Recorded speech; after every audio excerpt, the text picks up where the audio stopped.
Honorable Chairman, Representatives, thank you. I come to speak before you as an Orthodox rabbi and actually a great example of what the mayor is saying. I also have my own 8-week-old at home, and so we've recently gone through a birth, and our lives have never been filled with more joy, and I come with that perspective as well. I'm running to get home. Well, after teaching a Bible class, I'm running to get home to her.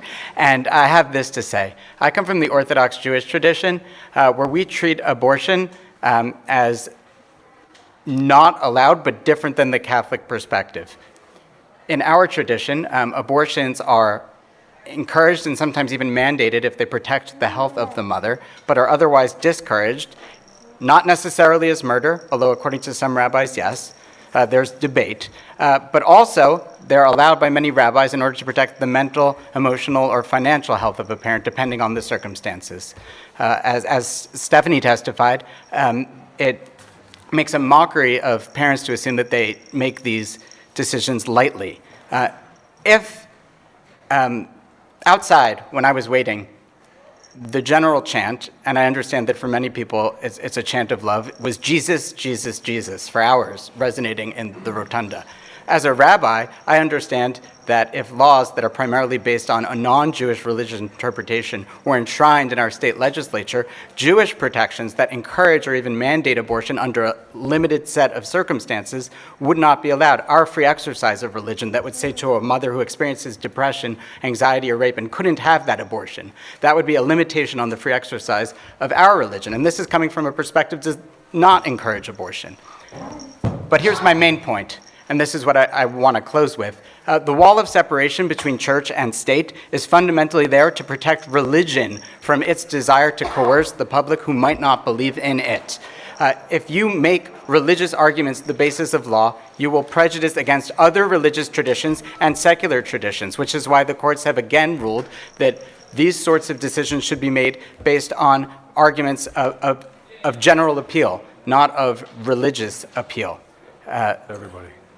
We should not be using religion to coerce other people. If I am opposed to many abortions, as might other people, they should use their pulpits and other advocacy to reach out and help.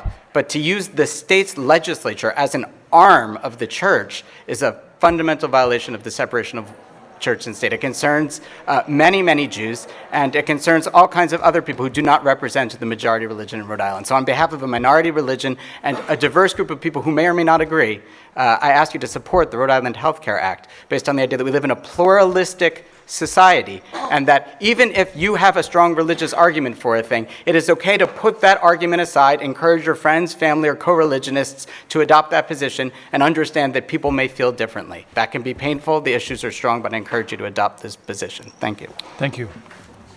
No questions? Okay. Yes. Yes, Joe. Yeah. Hey, Stephanie, I'm glad to see you. I didn't know who you was out in the hallway till now. Hi. So now I know who you are. Mayor, you know I got to talk to her first, so welcome.